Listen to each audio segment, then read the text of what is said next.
Hər birinizi salamlayıram. Sizinlə birlikdə bu videoda 22 fevral 2026-cı il 9-cu siniflər üçün keçirilmiş OTK sınav imtahanından ingilis dili suallarının izahına baxırıq.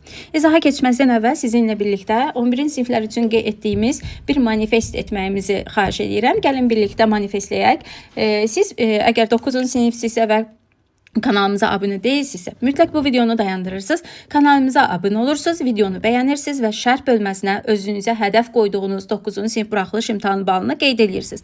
Və inşallah ki, imtahan bitdikdən və ballar açıqlandıqdan sonra mən sizin hər birinizin şərhinin altında yığdığınız balı soruşacağam və siz də həmin hədəflədiyiniz balı yığa bilmədiyinizi qeyd edəcəksiniz. İnşallah inanıram ki, hər biriniz arzuladığınız balı yığacaqsınız. Hər biriniz üçün ayrıca dua eləyəcəm və manifestin gücünə də inanmağınızı istəyirəm. Çünki manifest etmək, özünə hər hansı bir hədəf qoymaq və ona self-disiplinli şəkildə, yəni özün müəllimlərdən əlavə öz üzərində self-disiplinli olursan və o bal üçün həqiqətən əlindən gələni eləyirsən və müəllimlərinizin verdiyi tapşırıqlardan əlavə bacardığınız qədər sınaqlar üzərində işləyirsiniz və öz boşluğunuzu ən gözəl özünüz bilirsiniz və bu sınaqlar da sizə boşluqlarınızı göstərmək üçündür. Həmin boşluqları hiss etdiniz ki, hə, bu mövzuda mənim boşluğum var. Mütləq o mövzunu kanalımızda olan test izahlarından baxaraq özünüzə qeydlər aparırsınız və həmin qeydlər vasitəsilə digər suallar özünüz yazmağa çalışırsınız və tam o mövzu sizdə əmin olana qədər, tam artıq səhvsiz yazana qədər o mövzudan əl çəkmirsiniz.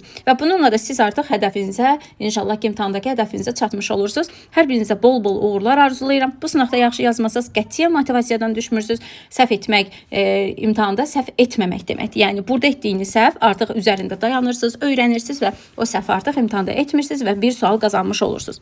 Hər birinizə bol-bol uğurlar arzulayıram. Mütləq manifestimizə əməl etməyinizi xahiş edirəm. Kanalımıza abunə olun ki və paylaşın ki, hər kəs də bizim videolarımızdan yararlana bilsin. İndi isə gəlin test izahlarına baxaq. Əvvəlcə onu qeyd edim ki, ola bilər ki, sizin variantınız bu variantla eyni deyil. Amma bütün suallar eynidir. Sualların sadəcə sırası fərqli ola bilər. Ona görə də sualı kitabçanızdakı sualla uyğunlaşdırıb cavablarınızı tapa bilərsiniz. 56-cı testimiz kəmiyyət bildirən sözlərdir. Bilirik ki, əgər cümləmizdə sözümüzün önündə E artiklı varsa, biz ona qətiyyən P-siz, yəni S artiklı cəm şəkilçisi qoya bilmərik. B variantında information silent isimdə ona cəm şəkilçisi qoymaq olmaz və meyni qoymaq olmaz. 3 düzdür qızların çantası. 4 düzdür binanın üstü, yuxarısı. Teachers room müəllimlərin otağı. Bu da doğrudur. Buradakı teachers room sözündəki müəllimlərin cəm otağın tək olması sizi çaşdıra bilər. Amma qətiyyən çaşmayın, çünki məktəblərdə də bir neçə müəllimlərin bir otağı ola bilər. Yəni ona görə bu struktur doğrudur. 6-da isə fönüçə bitişik S qoymaq olmaz. Daha doğrusu cəmlənməz salmen isimdir. Ona görə 3, 4, 5 düzdür. Cavab oldu Y variantı. 57-ci testdə bizdən modal feil soruşulur. Bilirik ki, modal feillər artıq tərcümə yoluna olublar. Yəni tərcümə edərək tapmalıydınız. You look very tired today. Sən bugün çox yorğun görünürsən. Sən gərək take a short break. Biraz da fasilə edərdin. Ona görə cavab olur D variantı. Gərək fasilə edəsən. Qalan variantlarımız gördüyünüz kimi A, C, D, E variantı inkardır. B variantında isə will be olmalıydı. Will be able olur. 58-ci testdə bizdən passive voice soruşulur. Burada zamanımız introduce, keçmiş sadə zamanda bilirik ki, keçmiş sadə was were introduced olmalıydı. A variantında been var, B variantında ing yazılıb, C variantı doğrudur, D variantında are yazılıb, Y variantında isə being yazılıb. Ona görə cavab oldu C variantı. Z cümlənin sonuna getməliydi. A lot of projects cümlənin əvvəlinə gəlməliydi. Zaman isə öz zamanının məhsuluna çevrilməliydi. Ona görə cavab oldu C variantı.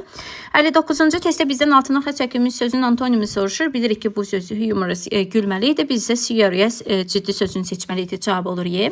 Digər sözlər amusing, entertaining, cheerful, funny, hər biri gülməli, əyləncəli deməkdir.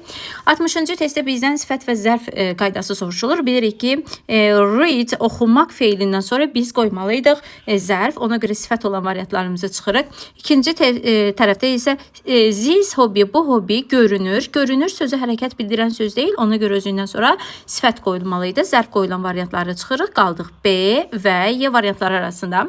Mütləq bu nüansə diqqət edin. Əgər sizin nöqtədən, daha doğrusu sözünüz canlını təyin edirsə, yəni canlının bir şey həyəcanlı ya da maraqlı ya da maraqsız olduğunu bildirirsə, bu zaman siz ona edli feil qoyursunuz. Məsələn, həyəcanlanmış deməkdir bu. Yox, əgər sizin sözünüz cansız isimdirsə, bu zaman siz ona mütləq və mütləq ing-li qoymalısınız. Çünki ing-li sözlər birbaşa cansız isimləri təyin edə bilir. Məsələn, bu hobby görünür, excited yox. İnsan excited ola bilər, canlı varlıq excited ola bilər. Amma cansızlar isə exciting olunmalıdır. Çünki burada cümləni düzgün tərcümə etməyə çalışın. Deyir ki, bookworms love to read. Yəni kitab oxumağı sevənlər. Buna bəzən kitab qurdu da deyirlər, amma bu kitab oxumağı sevənlər deməkdir.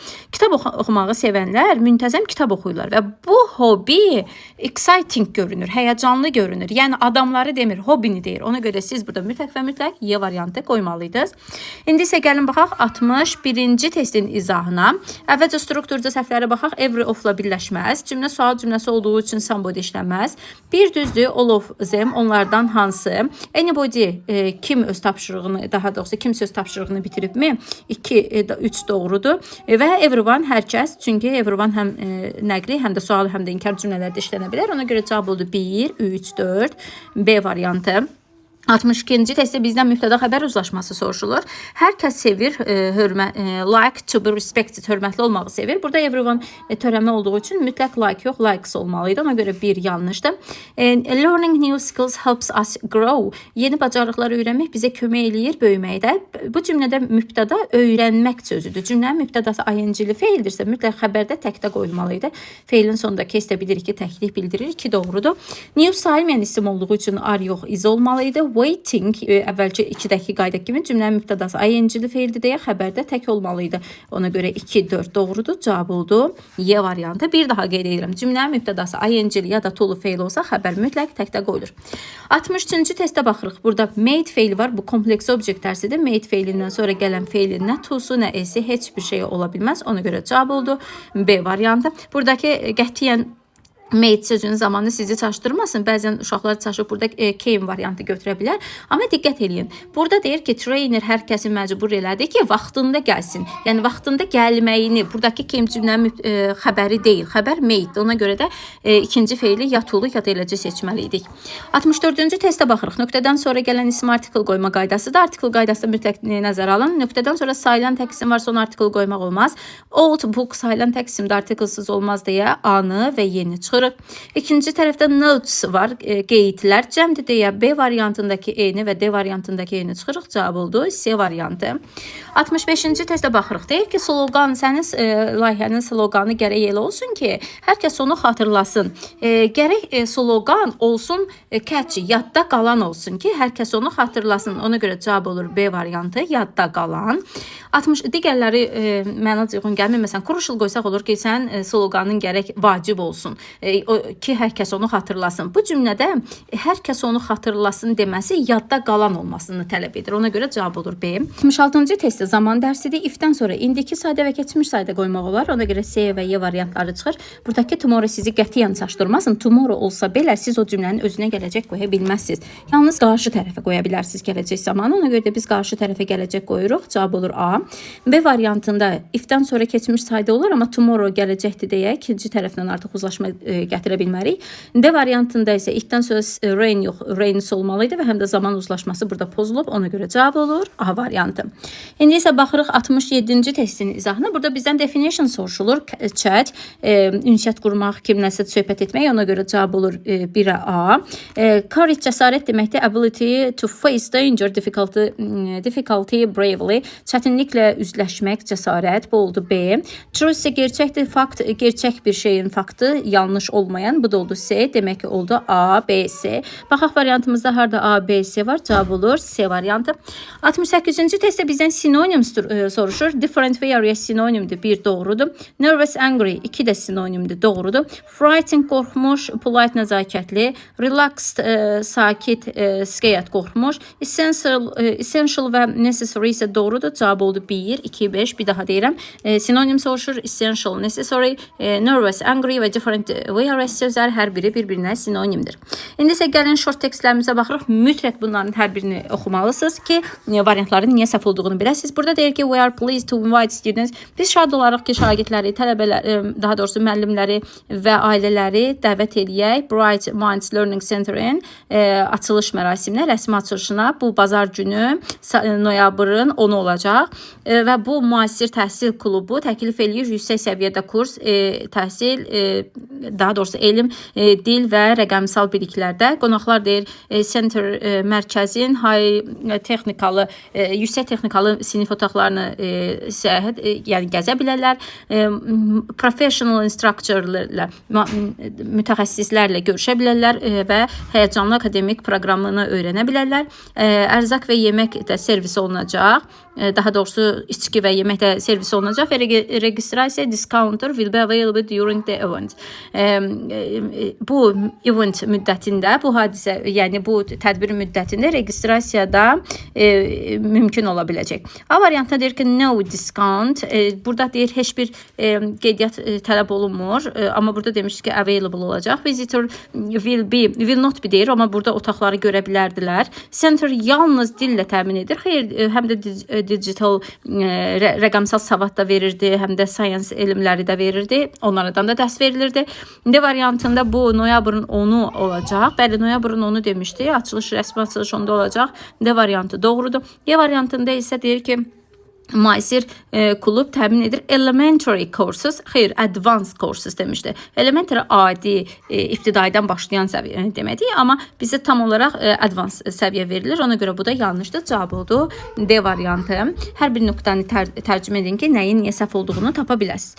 70-ci testdə deyir ki, professional şirkət axtarır yeni, comfortable və geniş bir ofis. Ofis gərək yerləşsin sakit bir ərazidə və günlük iş icrası üçün uyğun olsun, asan ictimai nəqliyyata asan çıxış olsun, müasir avadanlıqlar olsun, yəni bunlara da tələb olunur. Maraqlanan sahiblər dəvət olunurlar, bizlə əlaqə qursunlar informasiya vermək üçün. A variantına deyir ki, şirkət axtarılır.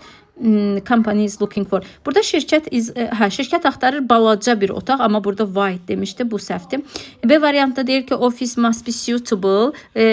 Ofis rahat olmalıydı. For regular, müntəzəm iş iclasları üçün. Bu ola bilər, bunu saxlayaq, digər variantların çoxu səhvinə baxaq. Yalnız old style, xeyr, burada müasir avadanlıqlar demişdi, burada old style deyil.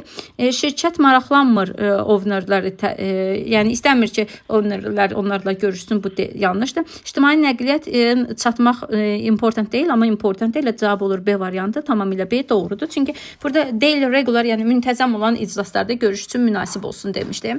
İndi isə 71-ci testə baxır. Burada deyir, əziz Mr. Smith, təşəkkür eləyirəm. Showing me around the city last weekend. Keçən həftə mənə şəhərin göstərdiyin üçün təşəkkür eləyirəm. Bu gözəl idi. Sənin ailən də çox yaxşı idi. Möhtəşəm idi. Mən həmçinin istəyirəm ki, təşəkkür eləyim sənə mənə öyrətdiyin faydalı frazalar üçün, ifadələr üçün. Ona görə də I could speak a little Italian diyor. Mən deyir, biznes tripim tripimdə, səyahətin müddətində İtalyanca birazca danışa bilirəm. Mən deyir, gözəl vaxt keçirdim Venesiyada. Mən həzz aldım bu səyahətdən. Səmimiyyətlə Fred Johnson. Demək ki, Fred Johnson ailəsi yaxşı vaxt keçirdi Venesiyada. Burada Fredin ailəsi haqqında heç bir məlumat yox idi deyə bu yanlışdır. B variantına deyir ki, Fred görməyib Mr. Smith'in ailəsini, amma görüb ki, onlara da təşəkkür etdi. C variantında deyir ki, Fred öz minnətdarlığını bildirir Mr. Smith'ə onun qonaqpərvərliyi üçün. Bu tamamilə doğrudur. D variantında deyir ki, Mr. Smith was on İtaliyada biznes səyahətində idi keçən həftə. Burada Mr. Smith səyahətdə deyildi, Fred Johnson səyahətdə idi. Bu da yanlışdır. Y variantında isə deyir ki, Fred'e İtalyan dili öyrədildi uzun zaman içində. Xeyr, bu sadəcə qısa zaman müddətində idi. Çünki biznes səyahətinə getmişdi. Ona görə Y də yanlışdır.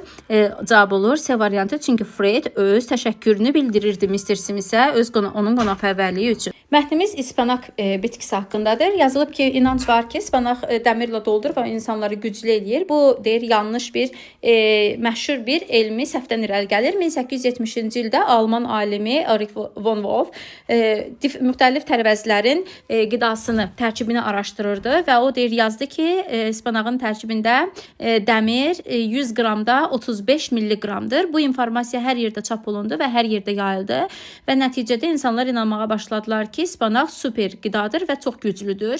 Hətta bu ideya Poppy multfilmində də belə çəkildi. Haradakı orada üzgüçü Sailor ispanaq yeyir və bir anda çox güclü olur. Hətta deyir, burada da bu multfilmdə çəkilmişdi.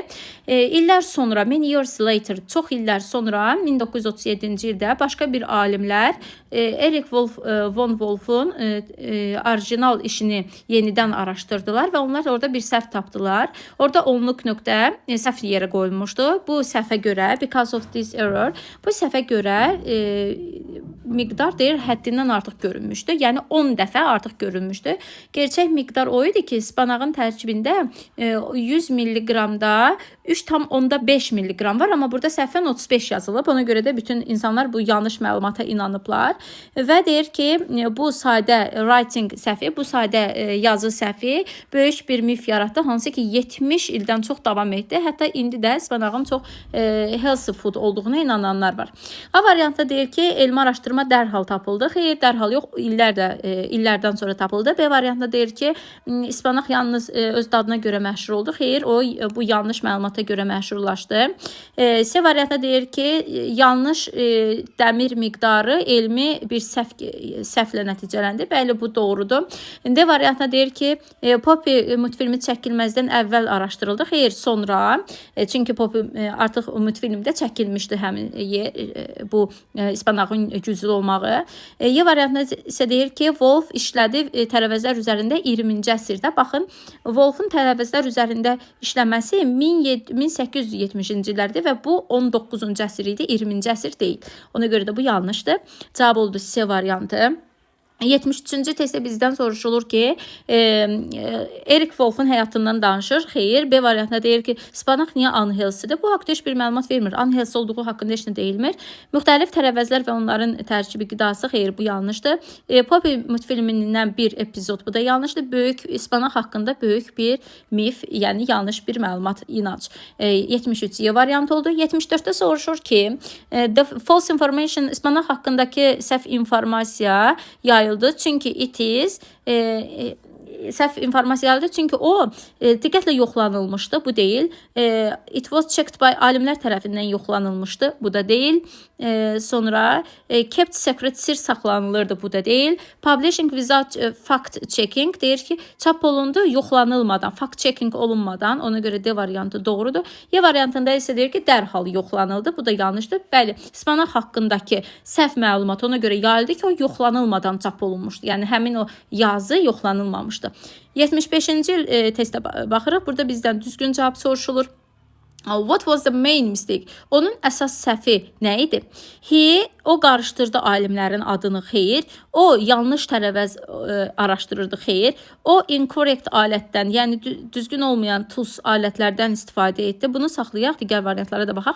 D variantında deyir ki, o unutdu öz işini çap etməyi. Xeyr. O qoydu decimal point, yəni vergülü, yəni orada onluq nöqtəni fərqli yerə qoydu. Bəli, Y variantı doğrudur. C variantında burada düşündüm ki, alət, yəni bəlkə nöqtəni alət mənasında götürüb, amma yox, o orada səhv alətdən istifadə etdiyi verilməmişdi. Yazılmışdı ki, o nöqtəni səhv yerə qoyub. Baxın, bu hissədə verilib. Görürsünüz, onlar, başqa alimlər araşdırırlar ki, aha, burada nöqtə səhv yerə qoyulub, ona görə də məna tamamilə dəyişib. İsə baxaq digər testimizə. Burada 76-cı testdə bizdən səhvi soruşur, səhv olan məlumatları. A variantda deyir ki, Erich von Wolf'un orijinal işi heç vaxt yoxlanılmadı, amma yoxlanıldı. İkinci testdə deyir ki, onluq nöqtə mistake səhvi 1870-ci ildə bilindi, araşdırıldı. Xeyr, 1937-ci il idi. Bu da yanlışdır. İspanaq haqqındakı informasiya çap olundu və bütün dünyaya yayıldı. Bəli, bunu demişdi. 19-cu əsrdə insanlar inanırdılar ki, İspanaq super ərzaqdır. Bəli, bu da düzdür. Burada 19-cu əsr dediyim 1870-ci illərdir. Bilirik ki, 1870-ci illər ilə 19-cu əsrdir. Burada səhv məlumat 1 və 2 olmalıydı. İndi isə dinləmə mətnimizə baxaq. Baxın, dinləməni burada bu formada yerləşdirmişəm ki, sualları artıq əminliklə yaza bilək. Deyir ki, insanlar öz strong emotion, güclü emosiyalar formalaşdırırlar, əşyalarla əlaqə quraraq. Məsələn, uşaqlıqdan olan bir oyuncaq, ya da bir dostunun verdiyi hədiyyə, ya da hətta köhnə bir sviter belə səni xatirələrə geri gətirə bilər.